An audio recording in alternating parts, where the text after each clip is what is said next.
Wow, bonjour, bonjour, merci de nous retrouver. Waouh, partagez le direct.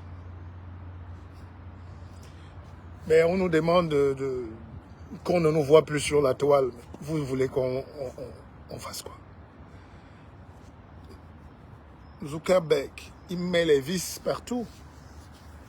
Il veut détruire lui-même. Ils veulent détruire... Bon, j'espère que vous allez bien. Bon, il faut savoir que c'est beaucoup bridé, hein. Mais bon, j'ai reçu plein de messages. Et je sais qu'on doit toujours continuer d'échanger. Mais TikTok est en train de gagner sur Facebook. TikTok est en train de... Mais TikTok, c'est pas notre truc, quoi. C'est des jeunes. Tu vas sur TikTok, tu retrouves ton fils, tu retrouves les ados, tu retrouves des fous, des fumeurs, tu retrouves des dingues. Hein? Je sais pas. C'est vrai qu'il y a des hommes politiques aujourd'hui qui viennent sur TikTok. Mais ça reste trop dépravé quand même. C'est puissant, mais c'est dépravé. 1 minute sur TikTok, ça te fait 100 abonnés. Hein? Mais bon, Facebook reste notre base où il y a quand même encore des gens qui... Voilà. Mais je ne sais pas ce qui se passe dans leur machine là, leurs algorithmes. Il faut tout payer. Tu tousses, on dit de payer. Tu tousses, on dit booster la publication. Mais est-ce qu'on veut booster les publications? Donc je suis au bord de la plage là. Et puis on passe du bon temps. Voilà. Donc moi c'est du bon temps. Moi c'est la nature. Et que je sois ici ou au pays, la nature. C'est la nature. Et je vous remercie pour les vidéos que vous êtes en train de me demander de faire. Mais il y a aussi le temps. On n'a plus beaucoup de temps. Là, je suis en... Il y a le prochain livre qui est en train de sortir. Et je suis content parce qu'il y a une jeune dame du Cameroun qui m'a appelé tout à l'heure, qui m'a dit, le guide, est-ce qu'on peut apprendre à tes côtés? Je veux aussi apprendre à lire, enfin à me concentrer à la lecture. Est-ce que je peux... Je dis non, mais si tu ne maîtrises pas comment le monde se fabrique, si tu ne maîtrises pas les lois de la nature, les lois géopolitiques, la physique nucléaire, quantique, les mathématiques, tous les savoirs là, c'est pas sur TikTok que tu vas les faire, non? Voilà. Donc, je ne suis pas l'apôtre. Il ne faut pas forcer les gens à faire ce qu'ils ne connaissent pas.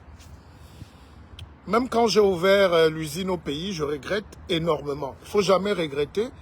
Mais j'aurais dû ne pas... Il ne faut pas donner aux gens ce qu'ils ne connaissent pas. Voilà. Il ne faut pas forcer les gens. Avec l'âge qu'on prend là aujourd'hui, il faut vivre sainement. Il faut vivre sans... Il faut vivre en évitant les rides ici sur le front. Alors, je vous dis quand même que les gens qui ont beaucoup de rides ici, qui ont le front froissé là, la science a prouvé qu'ils sont susceptibles de faire des AVC. Allez demander à n'importe quel médecin. Donc, il faut ne pas avoir le front froissé, le visage froissé, le froid froissé, le cœur froissé. Il faut respirer, les gars. Il faut respirer. D'accord? Partagez le direct. Je voulais vous montrer ma plage privée. Et vous dire que je suis très content d'être là avec vous. Et posez-moi des questions, je réponds. Et je suis, voilà. C'est un live qui plaît bien. Les gens nous font le reproche de ne plus nous voir. Pourtant, on est là. Il suffit de taper nos noms, Martial Bissoc, et puis vous... Voilà. Et puis quand vous avez un direct comme ça, il faut le partager. Nous, on n'est pas venus, on n'est pas en Europe pour chercher les immeubles. On vient chercher l'esprit d'ouverture, l'esprit de grandeur. Il y a une force en Europe. Parce qu'on ne se lève pas un matin pour aller dominer les autres pour rien. Ils ont une force là qu'il faut venir prendre. Ou qu'il faut étudier. Oh, nous on vient ici s'engueuler entre nous. Faire les clashs. Danser. Il faut venir prendre. Il y a la force. Oh, tout le monde parle d'argent. Mais vous allez amener l'argent. Depuis que vous gagnez l'argent même. Hein? On vient ici pour chercher l'intelligence, la matrice. Ils nous ont pris quelque chose, il faut venir prendre. Tous les Africains ne parlent que de... Et surtout les jeunes coachs là maintenant, alors tout le monde nous dit comment on va s'enrichir. Tu peux apprendre à quelqu'un à s'enrichir comment? Est-ce qu'on apprend aux gens à s'enrichir? Ah ben voilà.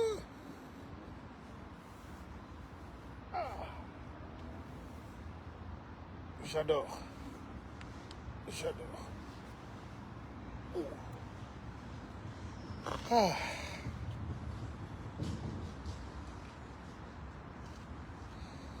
C'est bon, vous êtes en train de partager le direct. Est-ce que ça vous plaît? Quand on dit que quelqu'un est formateur, quand on dit que quelqu'un est un coach, quand on dit que quelqu'un est un leader, c'est qu'il a déjà fait ses preuves.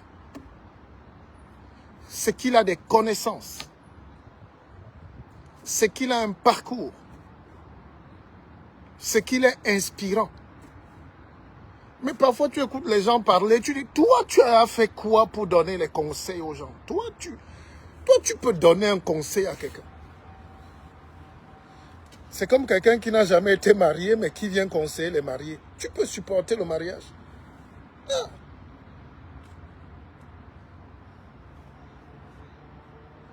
Les meilleurs conseillers de mariage, c'est ceux qui n'ont jamais gardé même une copine à la maison pour 2 jours. Supporter les caprices d'une femme enceinte, les enfants, gérer. Mais c'est eux qui ils viennent te parler d'entrepreneuriat. Tu dis, mais mon ami, toi, tu as déjà entrepris quoi dans ta vie? Quelqu'un vient te parler même de politique aujourd'hui. Tu dis, mais toi, tu as fait quoi en politique? Tu es leader de quoi en politique? Hein? Tu t'es déjà confronté à quelle difficulté existentielle vraie?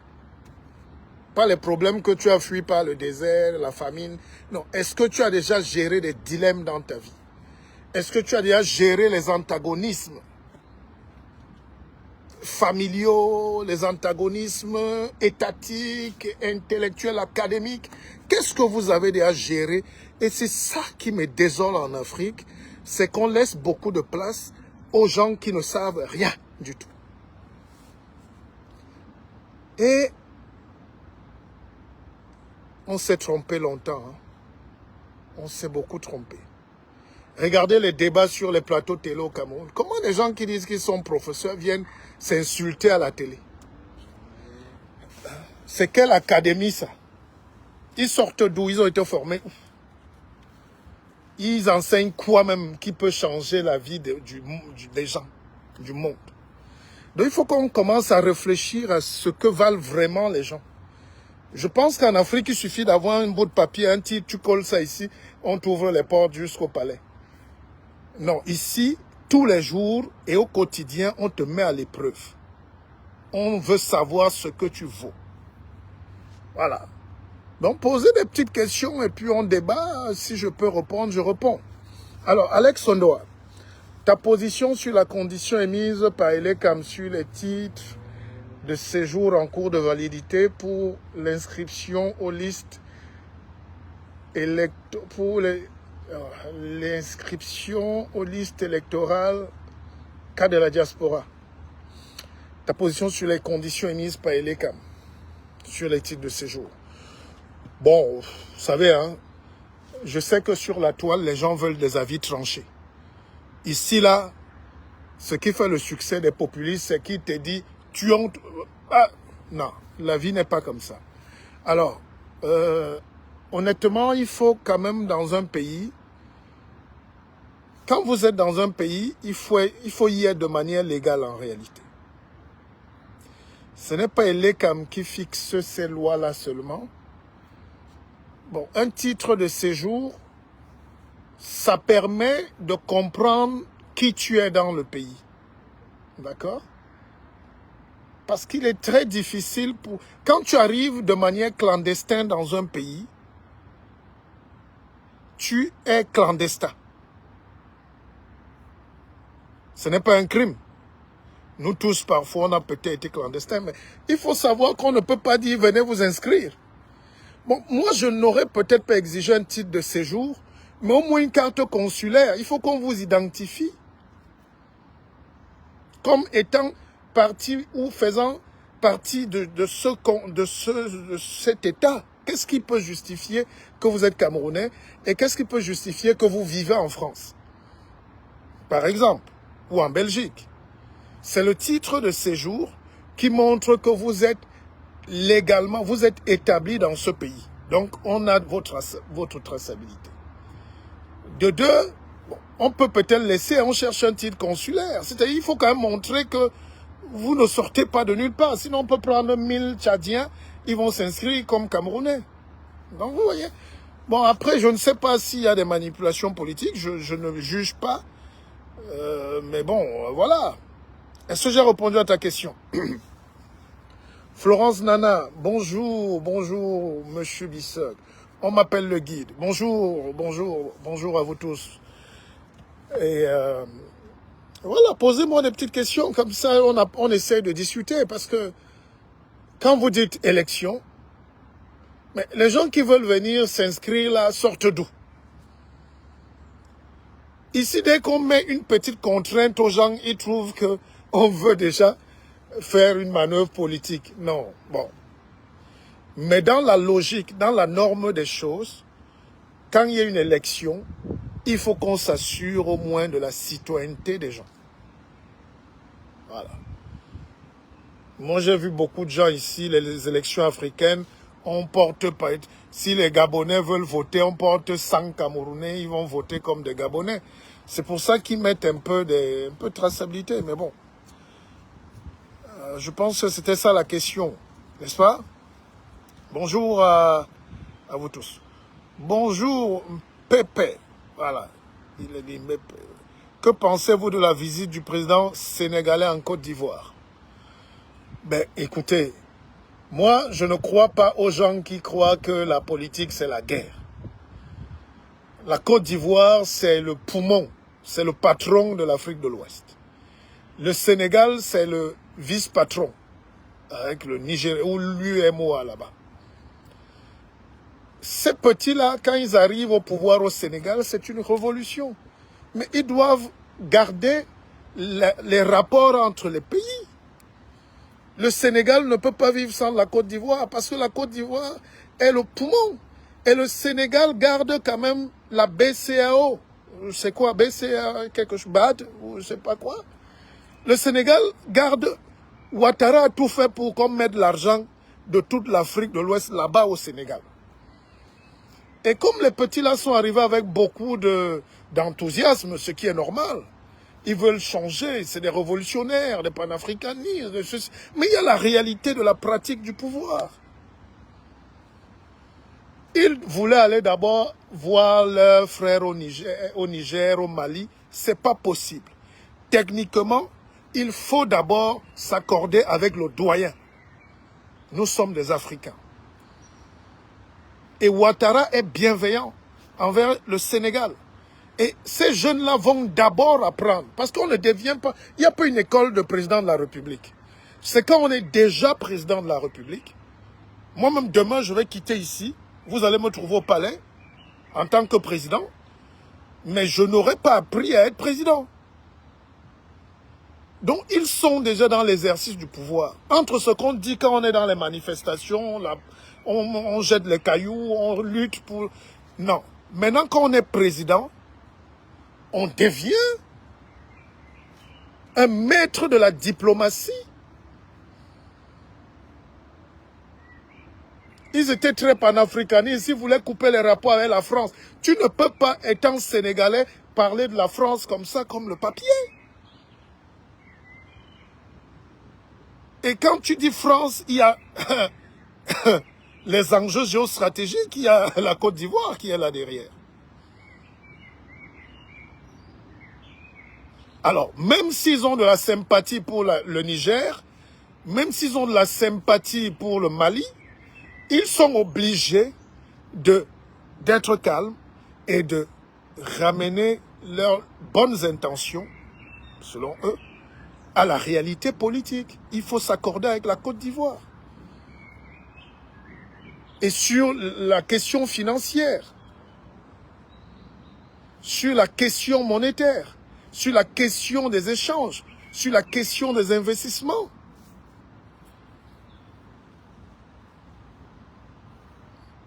Ah, vous voyez donc que mes lives vous manquent. Bonjour à Félicité Ayoum. La première à Kevis. Je vous rappelle qu'on a créé un mouvement à Keva. Ça fait 5 ans aujourd'hui. Et Félicité Ayoum est la première. Avec Hortense et beaucoup d'autres. C'est les gens qui tiennent l'académie. Non. Il y a Sprit.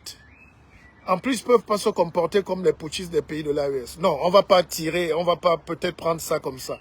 Chaque pays a le droit de faire sa révolution en fonction de son histoire. L'histoire du Niger n'est pas l'histoire de la Côte d'Ivoire. Le Niger a beaucoup souffert aussi de beaucoup de putsch. Depuis Séni Kountché et tout, ils n'ont pas véritablement retrouvé la stabilité. Ils sont en train de chercher leur souveraineté. On va essayer de voir comment ça va aller.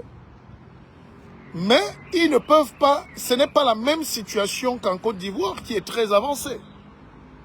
La Côte d'Ivoire, si elle n'est pas rattrapée, si la Côte d'Ivoire n'est pas rattrapée par la bêtise africaine de l'ethnocentrisme, l'ethnofascisme, l'ivoirité, la Côte d'Ivoire d'ici 10 ans sera un pays développé. Les gars commencent à transformer tout à Abidjan. Le cacao, les noix de cajou, la plus grosse industrie indienne est venue s'installer en Côte d'Ivoire. On a découvert le pétrole. D'ailleurs, le Ghana a beaucoup de pétrole. Il était impossible que la Côte d'Ivoire n'ait pas de pétrole. Et puis, il y a la vie en Côte d'Ivoire. C'est ce qu'on appelle les IDE, investissements directs étrangers. Moi, ce que je vois seulement pour la Côte d'Ivoire, c'est, bon, à un moment, le père Ouattara va se fatiguer, mais comment il va gérer le pouvoir? Est-ce que c'est dans son camp qu'il va nous présenter un nouveau champion, ou bien les Ivoiriens vont choisir le banquier? Prenez le banquier. Si après Ouattara, sauf s'il veut continuer, mais après Ouattara, prenez le banquier qui est là, Tidiane Thiam. C'est comme ça. Enfin, les Ivoiriens sont très intelligents. Alors, ce qui m'énerve en Afrique, c'est que nous, on fait les bonnes analyses, on donne. Et puis, même à la présidence, ils copient, ils trichent, mais ils ne nous appellent jamais. Vous allez entendre que Apouchou a été reçu à la présidence. Au lieu d'inviter le docteur Martial Bissok, venir donner et conseiller, et voilà. Mais tu vas entendre que bébé sans os de mangue est reçu par la première dame de Côte d'Ivoire. Non, bon, bref. Soyez un peu sérieux en Afrique. Appelez l'expertise. On vous aide. D'accord?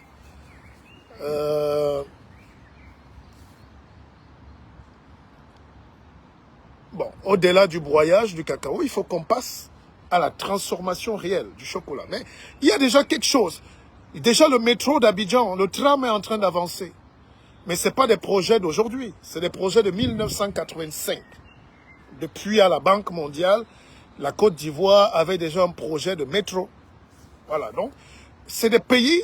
Moi j'aime la Côte d'Ivoire parce que ce n'est pas un pays hermétique. Hein?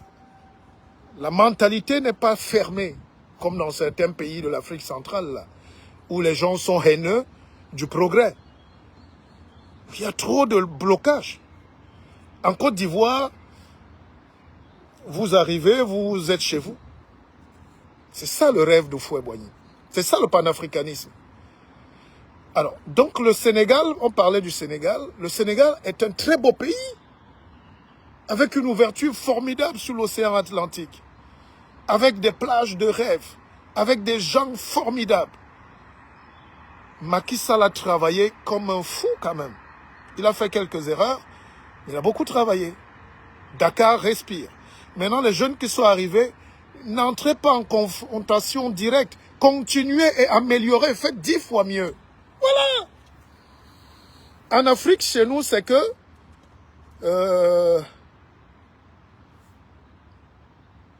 parfois on va voter les gens du village. Vous savez, moi j'ai un problème surtout avec ces Africains qui ont des discours très haineux. Nous sommes africains, panafricanisme, et après ils disent qu'on se préfère. Vous savez, j'ai vu la constitution, par exemple, d'un pays comme le Gabon. Je suis très déçu. Enfin, pas la constitution, ils sont en train de faire un code là. On dit que pour être candidat à la présidentielle du Gabon, il faut être gabonais de père et de mère. Et que tes parents soient aussi gabonais de père et de mère. Et qui peut dire ça dans ce monde? Donc, si moi j'arrive au Gabon, je deviens gabonais, mes enfants naissent au Gabon, ils ne seront pas... Non, bon, ça c'est privé, mais voilà autant de choses qui nous ferment l'esprit et qui nous empêchent de regarder plus grand. Donc, pour revenir à votre question, le Sénégal a intérêt. Le Sénégal n'a pas intérêt à aller frontalement à la guerre.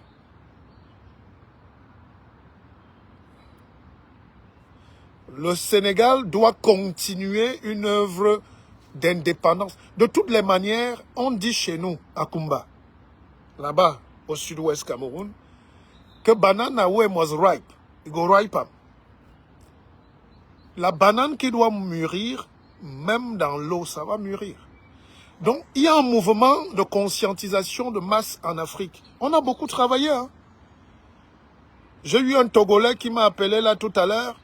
Il me disait qu'il suit mes vidéos depuis 4 ans et il n'est pas d'accord avec moi parce que je suis assez dur. Je dis, écoute monsieur, je ne suis pas Kémy Séba. Je ne suis pas là pour les flatteries. Je ne vais pas dire aux Africains, alors que je suis français, allons couper le bâton. Non, ça n'apporte rien. La réflexion doit être méthodique. On doit partir d'un point A pour aboutir à un point B. Quelles sont nos forces? Quelles sont nos faiblesses? Quels sont les moyens qu'on se donne pour arriver? C'est ça le cheminement d'un penseur. Je n'ai pas dit diplômé. Le cheminement raisonnable, c'est qu'est-ce qu'on fait? On a un continent. On a été battu. Comment on fait pour qu'on ne soit plus battu? Ou que nos petits-enfants ne soient plus battus? Et aujourd'hui, je vous rappelle une histoire. L'indépendance de l'Afrique que vous voyez là, ce n'était pas un cadeau. C'est parce qu'il y avait la Deuxième Guerre mondiale. L'Indochine a commencé à battre là-bas et tout. Et c'est là où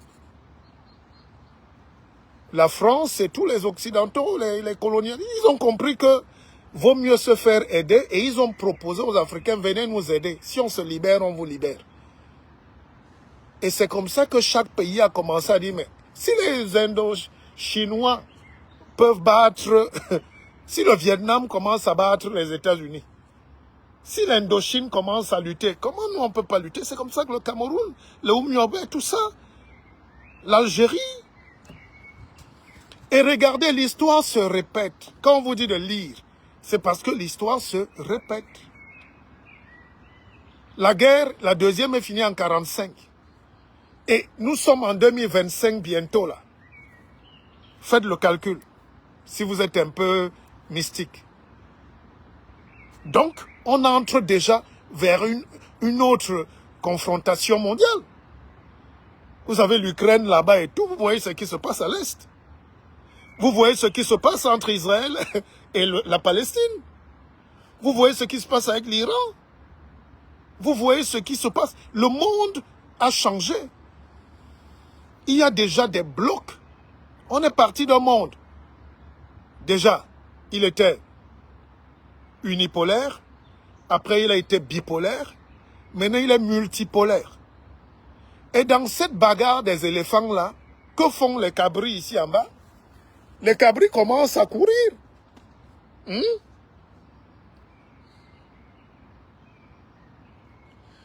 Non, je respecte, j'aime bien Kémy Séba, mais moi je dis en Afrique, vous aimez les gens qui ne sont pas aboutis. Je pèse mes mots. Tout le monde peut venir parler, oui, vive l'Afrique. Non, tout le monde peut se prendre pour Sankara, mais à la fin, ça ne va pas apporter le développement. Quand on est outillé à l'analyse et à la chose politique, on comprend qu'ils font peut-être un travail d'éveil, mais c'est du populisme, ça plaît. Il y a des jeunes frustrés qui veulent écouter des choses dures, du sang, il faut.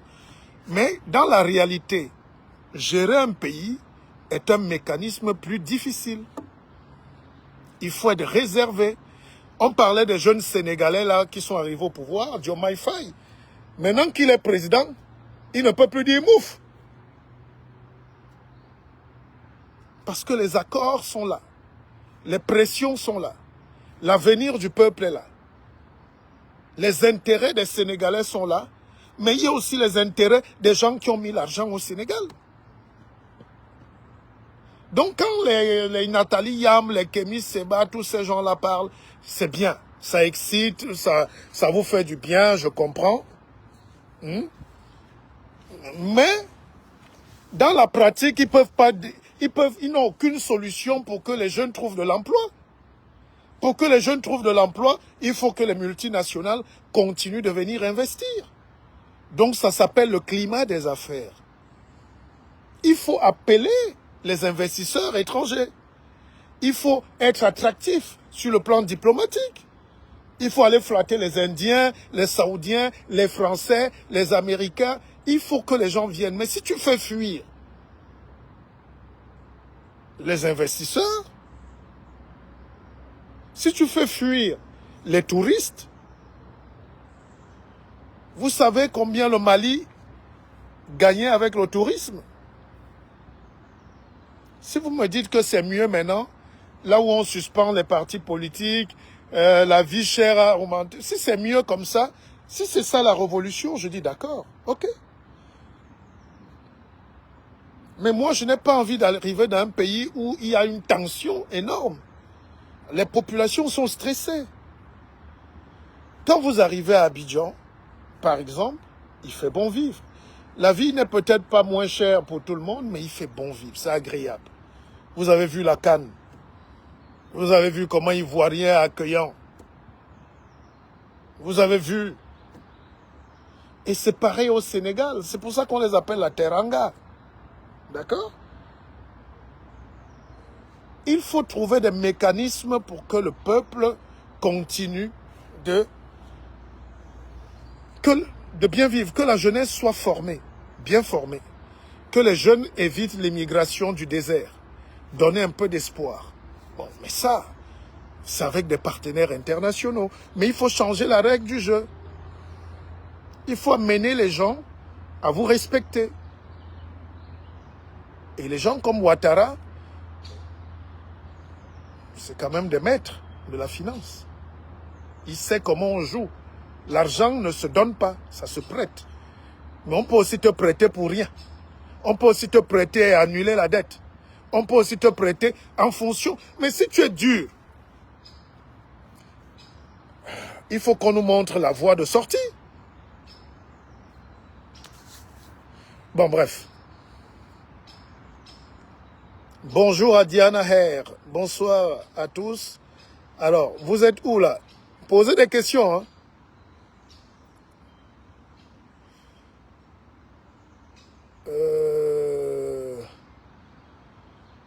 Oui, partagez, merci de partager.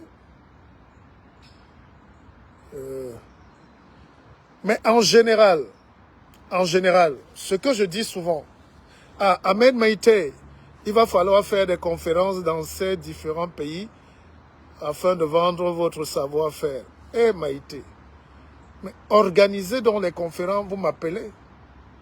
J'étais à Abidjan, une seule conférence, on a mis près de 50 000 € à Abidjan, hein, il y a 2 ans.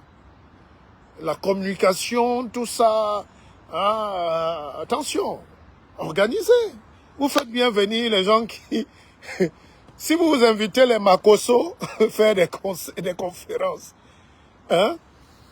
Vous invitez des boxeurs congolais faire des conférences. Je ne sais pas de quelle conférence on parle. L'Africain n'aime pas trop souvent avoir affaire au vrai savoir. On aime la danse, les choses faciles, les prières, les bénédictions de prière. Je suis tout ça, mais maintenant, au-delà de tout ça, on doit amener les gens à réfléchir. D'accord? Alors,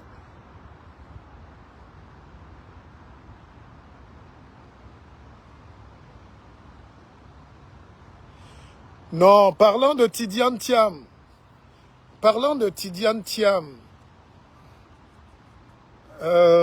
honnêtement, si vous voulez, ne revenons pas à l'ivoirité. Tidiane Thiam est sénégalais d'origine peut-être, mais il est ivoirien de sang aussi. Il ne faut pas revenir sur ces débats. Tidiane Thiam est ivoirien. C'est ça la Côte d'Ivoire.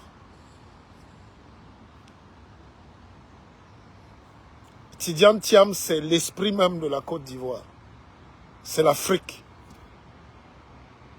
Mais une vraie Afrique des enfants bien formés. Tidiane Thiam, c'est la crème des crèmes. Alors, j'ai eu ce choc-là au Togo, non, au Bénin. Ils ont refusé, ils ont cassé la candidature de Zenzou. Zenzou, qui est un des plus grands experts de la finance au monde. Mais les Africains n'ont pas voulu Zenzou pour prendre Tanon. Tanon travaille, mais Zenzou aurait fait mieux. Donc, je ne sais pas comment tu peux avoir dans ton équipe Zizou, donc Zidane, et tu le mets au banc. C'est ça les Africains. Bon, on revient sur... il y a Paul Armand, bras de fer, FECAFOOT, ministère des Sports. Qu'en pensez-vous? Ah, Paul Armand. Regarde là où on parle du Sénégal ici. On parle de Diomaye Faye, 44 ans. C'est votre égal.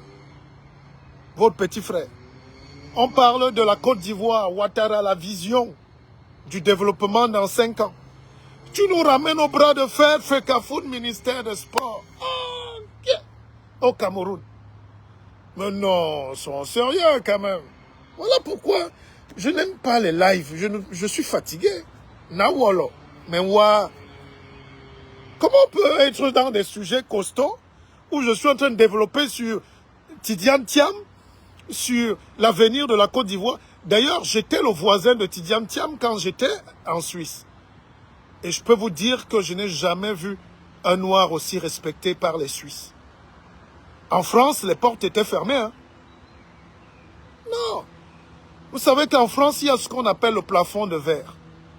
Ceux qui sont heureux en France, c'est ceux qui sont éboueurs. Le noir qui est éboueur, vigile, RATP, musclé, devant le magasin, on l'adore ici. Mais quand tu as fait des humanités supérieures, tu deviens un haut cadre. On ne peut, aucune porte ne t'est ouverte. Soit tu fais pousser les locks pour commencer le théâtre, à danser aussi. Mais sinon, vous allez voir qu'il y a de moins en moins de hauts cadres noirs en France, même en Europe. Il n'y a pas de noirs hauts cadres, patron de banque. Il n'y a pas de noirs. Oh, j'ai un ami, un tonton, Hervé Nkom, qui était directeur de banque à Paris, il y a 30 ans. Aujourd'hui, je fais le tour, parce qu'on a quand même accès. Les Noirs sont souvent assistant manager, assistant quoi là, cachés dans des bureaux à la défense, mais il n'y a pas un Noir dans le CAC 40. C'est même ça le thème de mon prochain livre. Si on ne fait rien, nos enfants vont continuer à essuyer le sol ici. Alors, Tidiane Thiam a été bloqué à un moment en France. Il est parti à Londres. Et Londres, il part en Suisse. Et en Suisse, il était le grand patron de la plus grosse banque quand même, le Crédit Suisse. D'accord? Et si un gars comme ça revient dans votre pays, si vous êtes intelligent, donnez-lui. Hein? Bon, si le vieux est fatigué, mais s'il veut continuer, qu'il continue. Parce que quand c'est bon, non? Voilà. Moi, je suis pro Ouattara. Je sais que les Africains, quand tu demandes entre l'émotion et le cœur, les gens adorent Gbagbo parce Gbagbo nous ressemble. Mais Gbagbo est très vicieux parce que tous les mots qu'il lance, c'est pour la révolution, pour casser les villages. Gbagbo a un vice là. Il faut être très fin pour suivre Gbagbo. C'est un enseignant d'histoire. Hein. Les historiens sont des manipulateurs du temps. Hein. Donc Gbagbo peut parler d'un village, ça brûle. Hein. Donc, et les Ivoiriens savent d'où ils viennent. Voilà. C'était le même cas que le Malien qui a quitté la France pour les USA, qui a travaillé dans la fusée. Voilà, c'est pareil au Mali. Vous avez un gars comme Modibo Diarra. La preuve, quand je suis passé à Abidjan, Modibo Diarra m'a appelé parce que j'étais passé à la RTI. Il m'a appelé, il m'a dit, petit frère, je te suis depuis Bamako, je pense que tu m'as motivé. Et il est venu une semaine ou 2 semaines après, il est passé aussi à la RTI parce qu'il a trouvé que mon discours l'avait inspiré. Et il est où aujourd'hui? Il est où? Un gars qui était à la NASA, il a fait voler les fusées. Il rentre au Mali, il se met à planter les patates. Le Cameroun a 30 000 ingénieurs en Allemagne. Quand ils rentrent au Cameroun, vous savez ce qu'ils font? En Allemagne, ils sont dans les trucs de fabrique de voitures. Mais quand ils rentrent chez eux, ils commencent à emballer, à frire les arachides. Ils mettent dans les sachets. Voilà.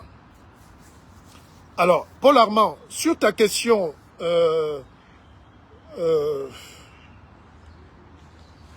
Misport fait qu'à foot, bon, passons dessus. On peut battre le RDPC par les urnes. Alors, je vais te dire, tout est possible ce soir. N'est-ce pas, Paul Armand? Pourquoi vous ne pouvez pas battre le RDPC? Vous voyez ce qu'on appelle les schèmes,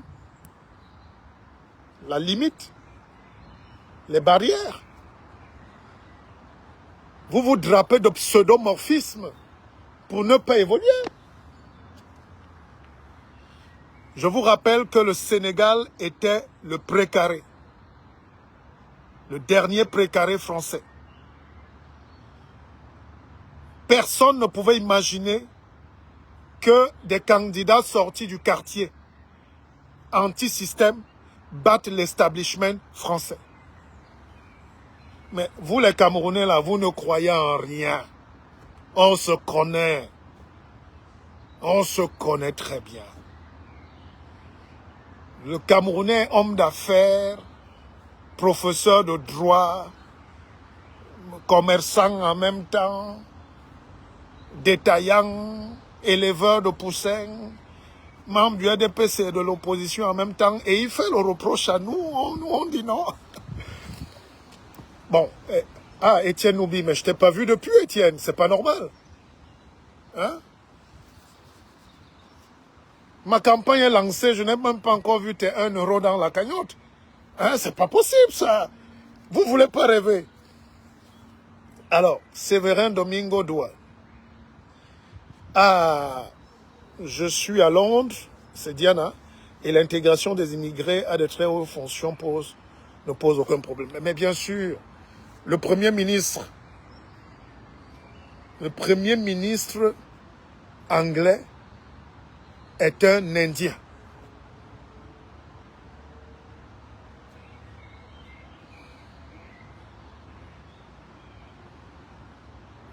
Moi, j'ai regardé une cérémonie des Molières hier en France. Ben, écoutez, hein, il n'y avait aucun noir dans la salle, quand même. Vous pouvez encore voir une cérémonie comme ça dans quel monde? 1 ou 2. Et ce qui m'énerve en France, le peu de noirs qui ont aussi un peu de tribune, là. Les quelques petits noirs qu'on met à RFI, tout ça là, France 24, eux aussi ferment la porte à double tour. Tu peux même pas passer saluer quelqu'un là-bas. Il a peur de sa place. Donc, conséquence, Nous, on est doublement blacklistés. Ils reçoivent les danseurs, ils reçoivent... Hein, c'est pas mauvais, mais à un moment, on ne va pas danser toute la vie. Mais partagez le direct. Michel Papensi. Bonjour, chers compatriotes. Oui, les Noirs qui ont des petits postes en France sont encore plus dangereux parce qu'ils se disent que le peu de chance que les Blancs leur ont donné là, s'ils ouvrent, quelqu'un peut... on peut découvrir qu'il ne... Voilà, il ne faut pas donner la place à trop de Noirs. Un seul, ça suffit. Donc, c'est ce que je disais. Waouh, ce live est sucré. Hein? Donc, je suis votre choucré ce soir. Et vous me donnez envie de refaire de la bonne communication, bon média. Vous me donnez la force de la rhétorique. Vous m'avez manqué quand même. Et partagez, partagez. Vous savez, beaucoup de gens vont voir ce live même en cachette. Et en Afrique, on nous connaît. On nous connaît. On me connaît. Mais qui a alors le courage de dire, viens, le guide, viens nous aider. Ou viens, on se met ensemble, on change.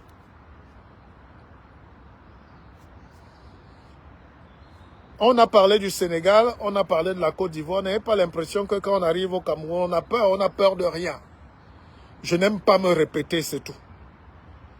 Mais si vous êtes libre aujourd'hui au Cameroun en partie, si vos plateaux télé sont devenus des exemples où vous venez vous battre là et vous insulter, c'est parce que nous on a inventé là-bas. C'est nous qui avons, c'est moi qui ai créé. D'accord? Alors, je peux même dire, comme disait le docteur Fauchivet, il a dit aux gens, Monsieur Bissog est le père de la démocratie au Cameroun. Enfin, de cette génération. Ça peut vous paraître anecdotique, mais voilà. Et regardez l'énergie qu'on a fait pour vous faire croire qu'on n'est rien. Voilà un gars qui s'appelle Freddy Monaco qui me dit, grand frère, qu'est-ce que tu deviens? Eh, mon petit. Comme disait un grand philosophe de chez nous, ce que je vois, je fais. Ce que je ne vois pas, je ne fais pas. Comment tu peux devenir quelque chose dans un système où toute une vie, tu ne rencontres que l'adversité?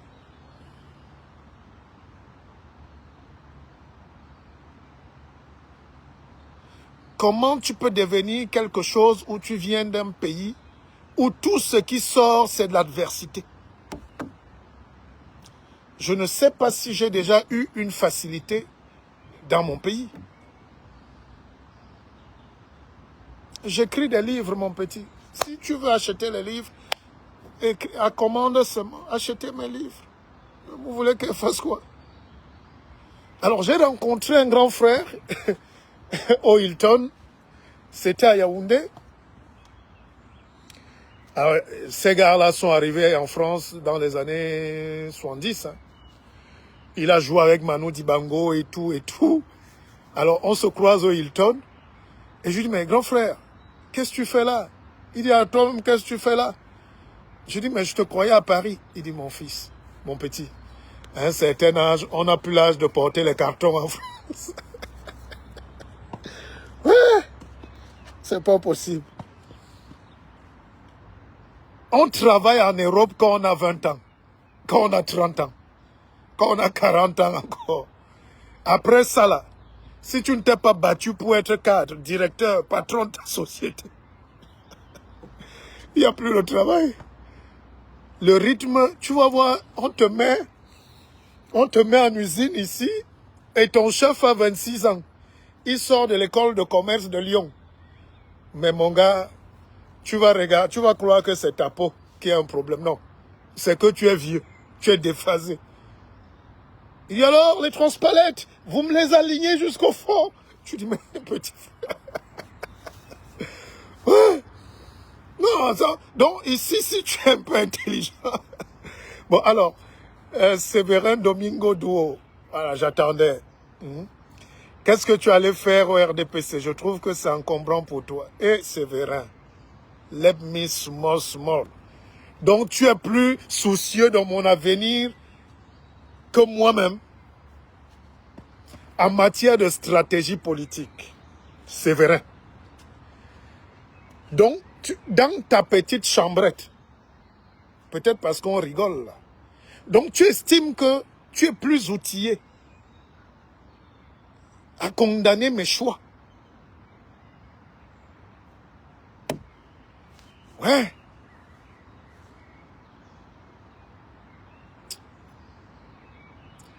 Alors je vais donc vous dire que en politique, nous qui avons de l'ambition, je n'ai jamais caché mon ambition d'accéder aux plus hautes marches de mon pays, ou bien de travailler à un très haut niveau, au Cameroun ou en Afrique. Alors, si je veux arriver au pouvoir demain, il faut un appareil. Alors, l'appareil politique qui est outillé, selon moi, et l'appareil politique qui peut me servir de strapontin.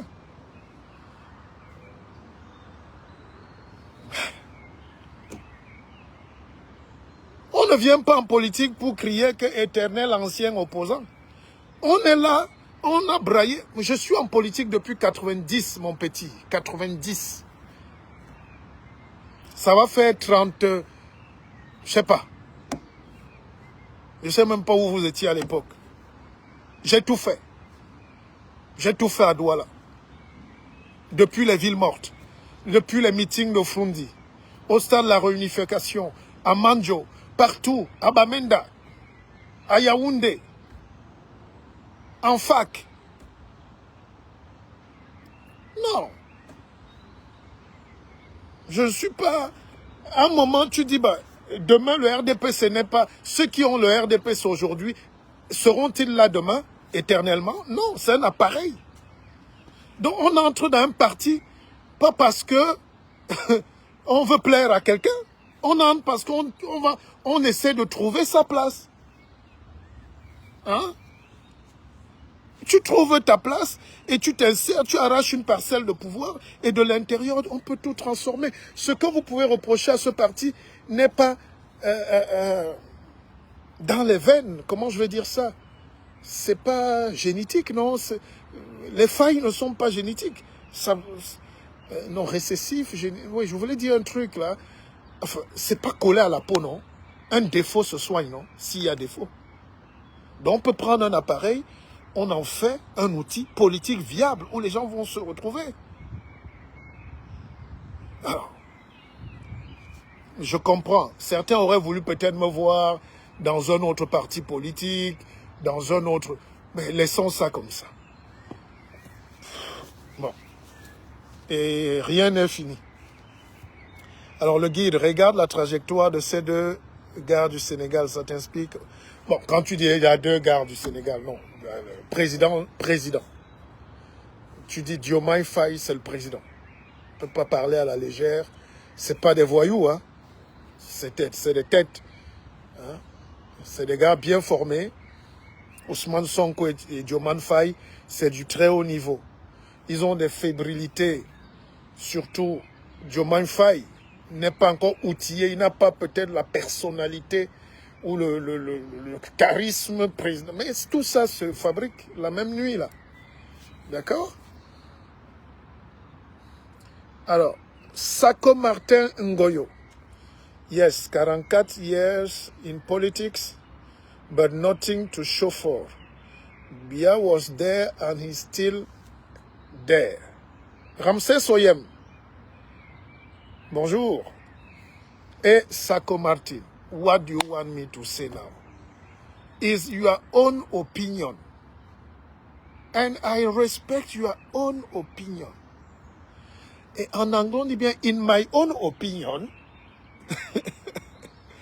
Hein, moi j'aime, chacun s'exprime. Hein, mais ce que je n'accepte pas, c'est que ton opinion n'est pas mon opinion.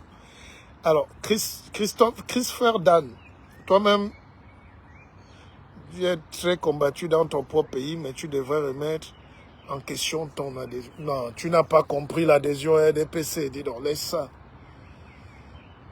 Et je l'avais dit donc bien, je te l'avais donc bien dit en privé un jour. J'avais donc fait une bonne lecture. Mais bon, il sera très difficile. Magendi Nerf.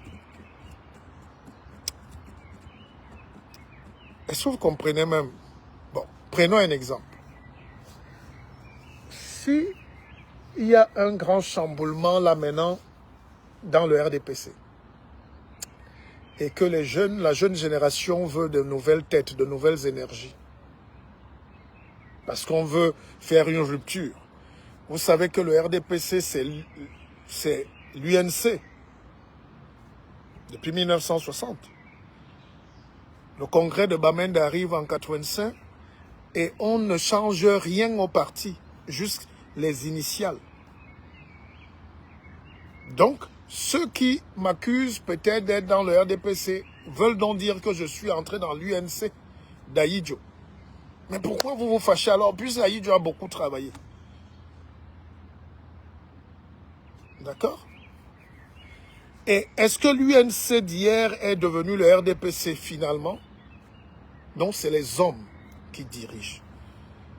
Cherchez des hommes bons, cherchez des hommes qui ont une vision, cherchez des hommes qui aiment la patrie, cherchez des hommes qui vous aiment, au-delà de tout tribalisme. La difficulté au Cameroun, c'est qu'on ne sait plus qui est qui. Moi, au moins, j'ai dit ce que je veux. Mais tu ne peux pas discuter avec un Camerounais et il est sincère. J'étais à une soirée, une petite soirée d'anniversaire.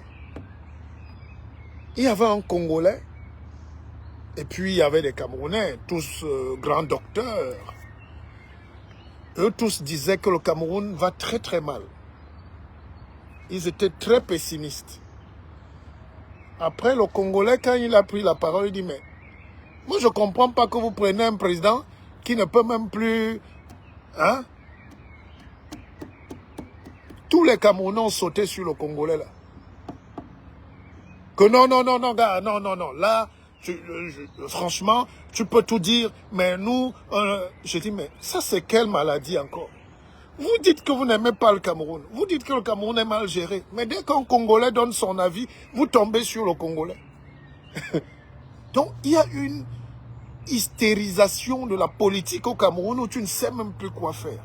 Et moi, pour ne plus être ballotté ou en stress, parce que j'ai failli mourir de ces histoires. Moi, j'aime beaucoup. Et j'aime une fois. Je suis entier, même avec les femmes. Quand j'aime une femme, je l'aime profondément.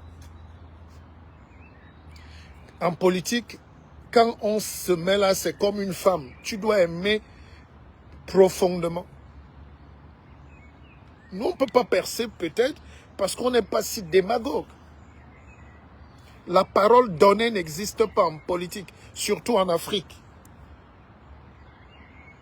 Alors, dans des pays comme ça où il n'y a pas de parole donnée, comment les gens veulent que toi, tu te sacrifies par ta parole?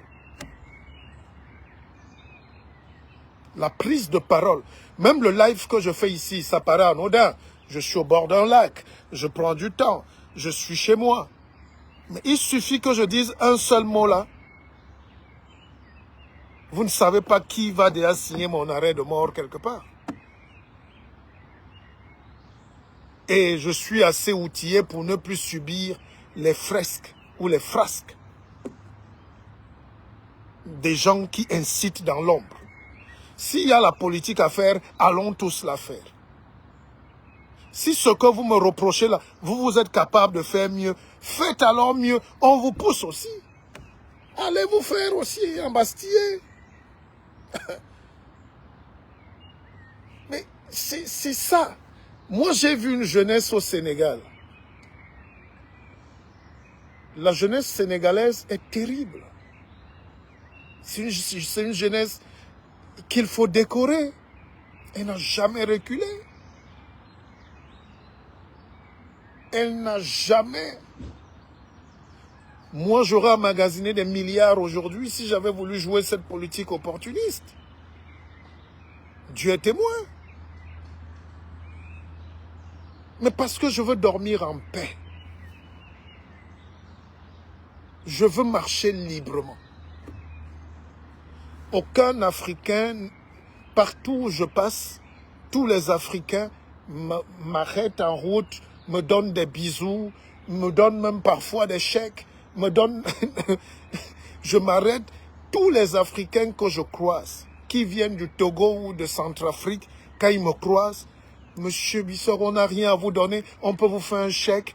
Monsieur Bissok, Monsieur Bissok, prenez des courses. Il y a même quelqu'un, l'autre jour à Leclerc, il voulait me mettre ses courses dans mon chariot. Je dis non, pas jusque-là. Je suis, pour le décourager, j'ai dit je suis vegan. Il avait acheté 10 kilos de viande, il voulait me donner la moitié. Je dis non, je ne mange pas.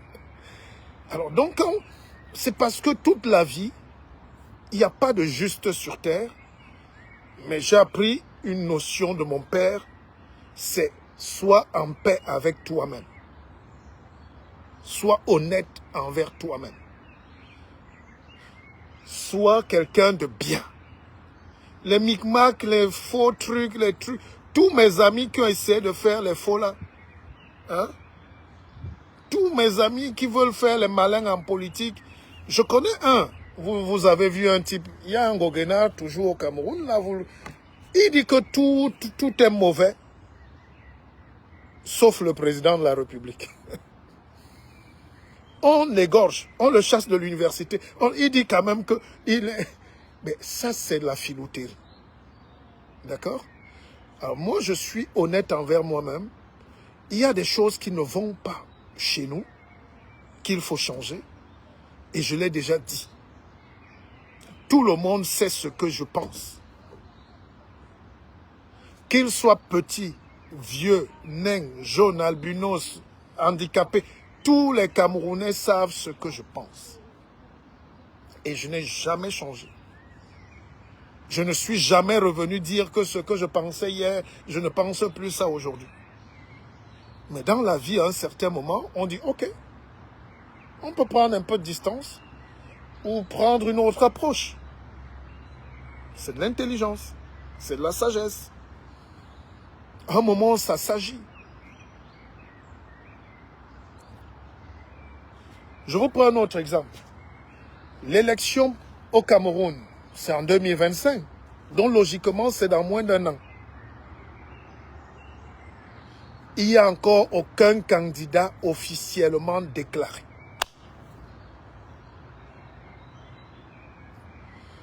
Est-ce que c'est sérieux?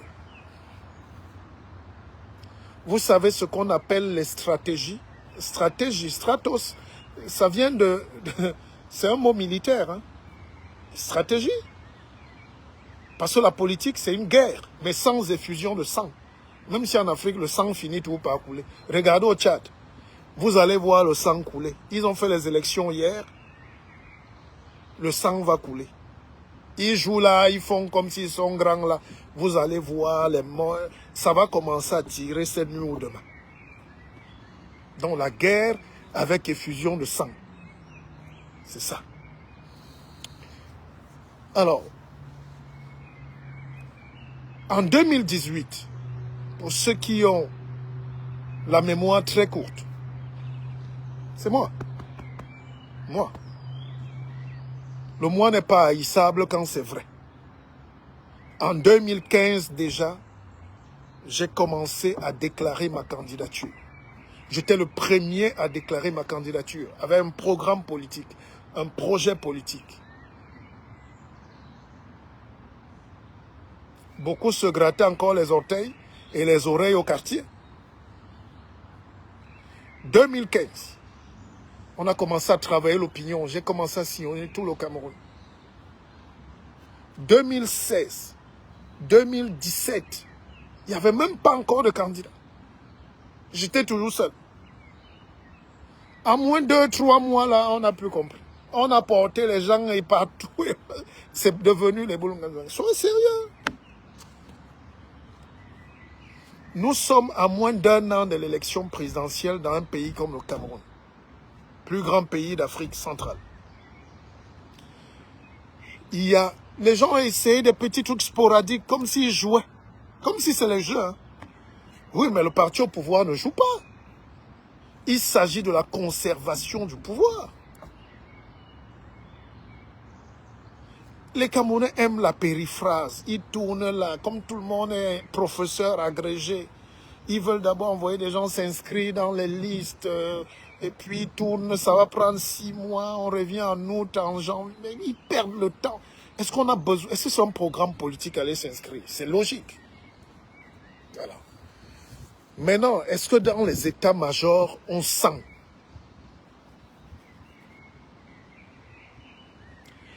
Est-ce que dans les états-majors, vous sentez la mousse? Est-ce que vous sentez que ces gens-là sont prêts à s'asseoir même ensemble, à fusionner? Le RDP, c'est elle, c'est un pachyderme. Vous êtes 30 antilopes.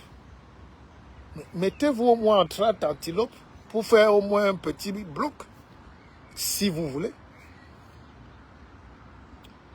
Ils vont revenir pleurer. Oh, on a volé, on a volé. Mais qu'est-ce qui vous empêche? L'élection, c'est un coup, un but sort. Le EDPC peut t'allumer un gars malade, tu tombes évanoui. Alors, mais si tu es seul, si tu joues le beau seul, si tu ne peux pas faire une coalition, vous voulez quoi? Ça se sent. Et peut-être donc un gars va sortir d'un village à Sakbayeme ou à Ngelemenduka ou à Konsamba, à Penja, à Lolodorf. Un gars peut sortir de Maïdegouri comme ça ou de Bafoussam un jour. Peut-être il y aura un truc comme ça. Le Camerounais est tellement intelligent qu'il croit qu'il se joue du peuple ou qu'il se joue des autres. Et alors qu'il joue mal lui-même, il perd le temps. Trop de divisions, trop de querelles. Et le NDP attend. Ils attendent au tournant. Bon. Bonne soirée. Partagez ce live. C'est une série. Si vous êtes honnête, si vous êtes plus nombreux demain, on se met là à la même heure, on recommence. Et on peut faire un truc comme ça jusqu'en 2025. Ça s'appelle la chronique du guide. D'accord?